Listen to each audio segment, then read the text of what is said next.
The same goes for local government.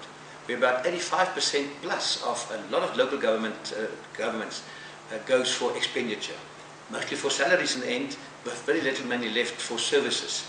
I'll give you one example. In Johannesburg, as far as my information is correct, the municipal manager's salary is about 2.1 million. That's almost double what the cabinet minister gets. If I go to Cape Town, 1.6 million for the mayor and the manager there. And surely that's our big problem. Die implikasie daarvan is dat die skuld op die oomblik wat stadsrade het, as ek hulle almal bymekaar tel, is 56 miljard rand in Suid-Afrika. Dis hulle skuld. Nou, om dit ingewikkelder te maak, ons verdedigingsbegroting is 34 miljard rand. So ons spandeer minder geld aan verdediging as die skuld van stadsrade. Maar die probleem lê, 42 miljard van daai skuld is ouer as 90 dae.